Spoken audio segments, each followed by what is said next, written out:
Kidney के मरीजों के लिए प्याज से जल्दी बनने वाली कौन सी स्वादिष्ट रेसिपी बना सकते हैं। नमस्कार, मैं विशाखा आपका स्वागत करती हूँ हमारे शो हेल्दी तड़का में, जहां हम किडनी के मरीजों के लिए अलग अलग आहारों की विधि लेकर आते हैं। आज हम आपको अपने चैनल के माध्यम से बताएंगे प्याज से बनने वाली स्वादिष्ट रेसिपी जो जल्दी भी बनती है।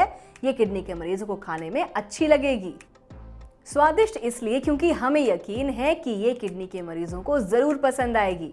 अपने विषय पर आगे बात करेंगे, लेकिन इससे पहले हमारे चैनल स्टॉप किडनी डायलिसिस को सब्सक्राइब करें और सारी जानकारी आसानी से पाने के लिए बेल आइकन को जरूर दबाएं। आज हम आपको प्याज के परांठे बनाने की विधि बताने वाले हैं।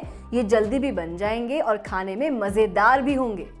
किडनी के मरीजों को प्याज खाना अलाउड होता है, इसलिए उनके लिए प्याज के परांठे एक अच्छा ऑप्शन माना जा सकता है।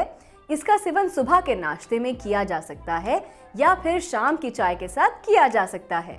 इसको बनाने के लिए आपको कोई खास सामग्री नहीं चाहिए होती, क्योंकि प्याज एक ऐसी सब्जी है जो घर पर आसानी से मिल जाती है। प्याज के परांठे बनाने के लिए आपको जो भी सामग्री चाहिए वो कुछ इस प्रकार है। आपको चाहिए 1 कप गेहूं का आटा, एक छोटा प्याज बारीक कटा हुआ और उबला हुआ, 1 चुटकी सेंधा नमक, 1 हरी मिर्च बारीक कटी हुई और बीज निकली हुई, आधे चम्मच से कम जीरा पाउडर, अपने स्वाद के हिसाब से आप ले सकते हैं, 2 चम्मच ऑलिव ऑयल या मस्टर्ड ऑयल, आवश्यकता के अनुसार पानी। चलिए जानते हैं प्याज के परांठे बनाने की विधि। सबसे पहले आप आटे में जीरा पाउडर डाल लें और थोड़ा सा तेल डालकर अच्छे से मिला लें।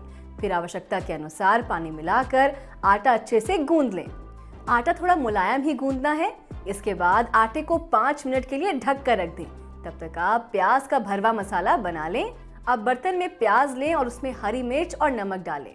इसके बाद इसको अच्छे से मिला लें।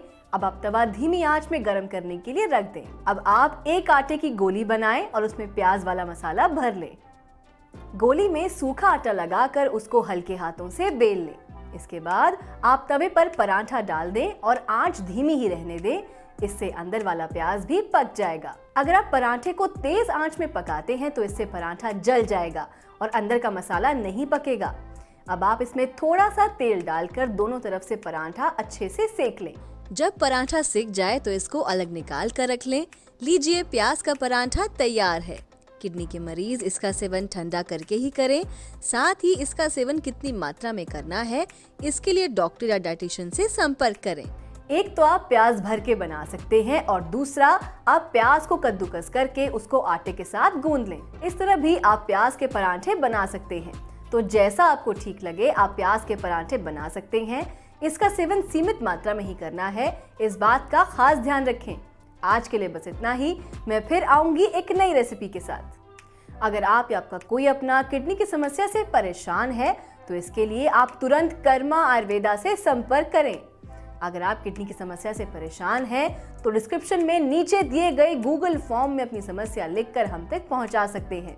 हमारी टीम 24 घंटे के अंदर आपसे खुद संपर्क करेगी। कर्मा आयुर्वेदा से इलाज लेकर ये किडनी के मरीज कैसे स्वस्थ हुए, आइए सुनते हैं उनकी कहानी उन्हीं की जुबान। क्या नाम है? मेरा नाम कुसुम है, कुसुम राघवा।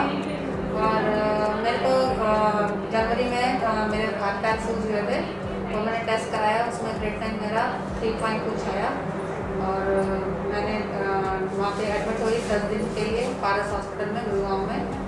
और उसके बाद मुझे किसी ने बताया आपका, तो मैं यहाँ पर आई और मैंने आपसे मिली, तो आपसे ट्रीटमेंट चालू किया।